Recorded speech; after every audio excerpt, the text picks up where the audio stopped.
Welcome to అమ్మచేతివెన్నముద్ద. Subscribe చేయండి, పక్కనే ఉన్న బెల్ ఐకాన్ క్లిక్ చేయడం మర్చిపోకండి.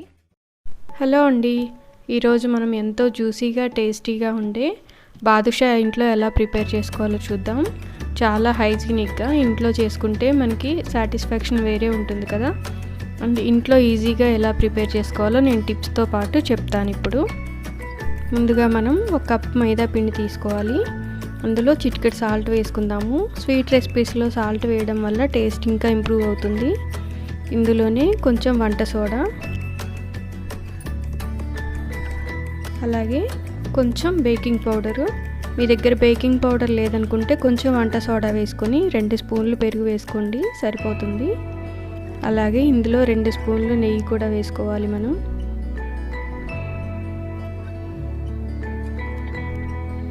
మొత్తం అన్నీ ఇలా వేసిన తర్వాత మనం చేత్తో మెల్లిగా ప్రెస్ చేస్తూ ఉండలు లేకుండా పిండి మొత్తం ఒకసారి ఇలా కలుపుకుందాము.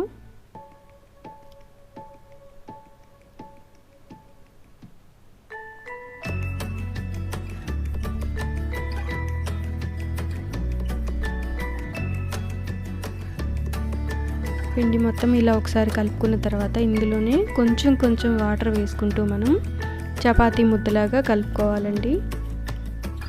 పిండి మరీ గట్టిగా కలపకూడదు, మరీ మెత్తగా కూడా కలపకూడదు, మీడియంగా ఉంటే సరిపోతుంది. వాటర్ కొంచెం కొంచెం వేసుకుంటూ ఇలా కలుపుకోవాలి.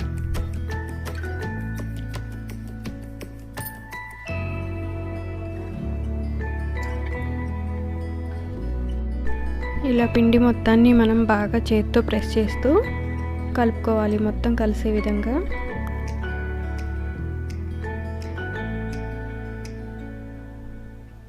చూసారు కదా, ఇలా కలుపుకోవాలి. మనం ఇలా ప్రెస్ చేస్తే చూసారు కదా ఎంత సాఫ్ట్గా ఉందో పిండి. ఈ టెక్స్చర్ ఉంటే సరిపోతుంది. దీన్ని మనం 15 మినిట్స్ పక్కన పెట్టేసి ఉంచుకుందాము.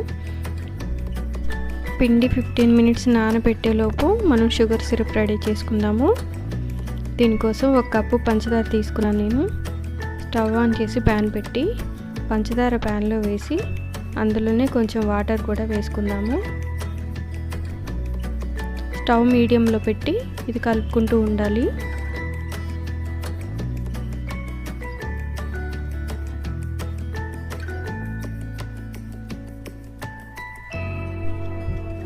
పాకం కలుపుకుంటూ మధ్యలో మనం ఇలా చూసుకుంటూ ఉండాలి. 2 వేళ్ల మధ్య ఇలా అంటుకుంటూ ఎక్కువగా స్టిక్కీగా వస్తే పాకం రెడీ అయిందని అర్థం మనకి. ఈ స్టేజ్లో మనం స్టవ్ ఆపేసుకోవచ్చు.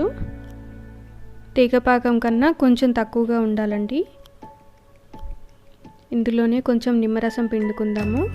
నిమ్మరసం పిండుకోవడం వల్ల పంచదార పాకం అనేది గట్టిపడకుండా ఉంటుంది మనకి.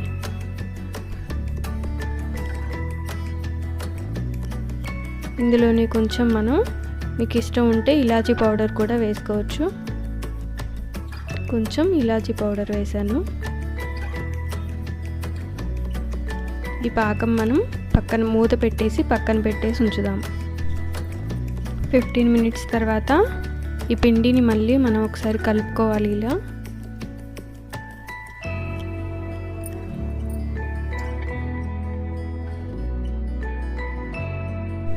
ఇలా పిండిని మళ్ళీ మనం ఒకసారి 2 చేతుల మధ్య ప్రెస్ చేస్తూ బాగా కలుపుకోవాలండి.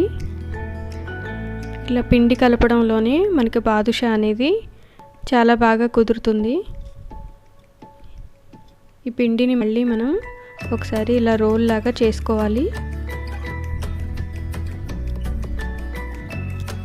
ఇలా పిండిని బాగా ప్రెస్ చేయడం వల్ల మనకి బాదుషా అనేది లేయర్స్ లాగా చక్కగా వస్తుంది. రోల్లా చేసుకున్న తర్వాత మనం చాక్తో ఇలాగా చిన్న చిన్న పీసెస్ లాగా కట్ చేసి పెట్టుకోవాలండి.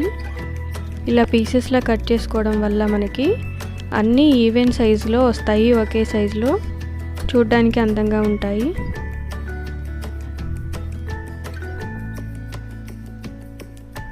ఇలా కట్ చేసుకున్న తర్వాత మనం పిండి ముద్దని ఇలా 2 చేతుల మధ్య ప్రెస్ చేస్తూ రౌండ్గా చేసుకోవాలి.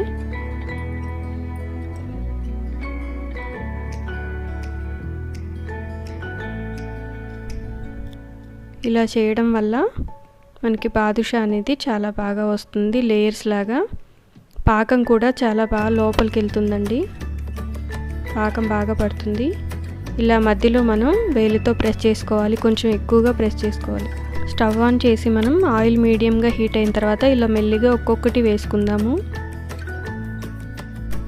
అన్నీ ఆయిల్లో వేసుకొని స్టవ్ మీడియంలో పెట్టుకొని మనం ఇలా మెల్లిగా వేయించుకోవాలండి. హైలో పెట్టకూడదు, హైలో పెడితే టేస్ట్ మారిపోతుంది.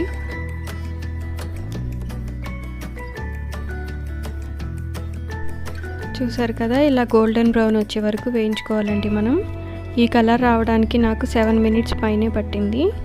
మనం మీడియంలో పెట్టుకుంటేనే చాలా బాగా వేగుతాయి. ఇలా వేగిన తర్వాత మనం షుగర్ సిరప్ రెడీ చేసి పెట్టుకున్నాం కదా, పంచదార పాకం, అందులో డిప్ చేసుకోవాలి. ఒకవైపు బాగా మునిగిన తర్వాత 2 మినిట్స్ ఒకవైపు ఉంచాక మరో 2 మినిట్స్ రెండో వైపు కూడా ఉంచుకోవాలి. చూసారు కదా, పంచదార పాకంలో ఇలా ఒకవైపు ఉంచుకున్న తర్వాత 2 నిమిషాలు, మరో 2 నిమిషాలు ఇంకొక వైపు కూడా ఉంచుకోవాలి. మొత్తం మీద పాకంలో 4 నిమిషాలు ఉంచుకుంటే సరిపోతుందండి. చూస్తుంటేనే తినాలనిపిస్తుంది కదా మీకు కూడా. మీరు కూడా తప్పకుండా ఇంట్లో ట్రై చేయండి. ఇప్పుడు మనం ప్లేట్లోకి తీసుకుందాం. ఇది ఎంతో జ్యూసీగా టేస్టీగా ఉండే బాదుషా రెడీ అయిపోయిందండి. దీనిపైన మనం బాదం పెట్టి గార్నిష్ చేసుకుందాము. చూస్తుంటేనే మీకు కూడా నోరూరుతుంది కదా. తప్పకుండా మీరు ఈ రెసిపీ ఇంట్లో ట్రై చేసి మీకు ఎలా వచ్చిందో నాకు తెలియజేయండి. అలాగే మీకు ఈ వీడియో నచ్చితే తప్పకుండా లైక్ కొట్టండి. మరిన్ని వీడియోస్ కోసం మన ఛానల్ సబ్స్క్రైబ్ చేయండి.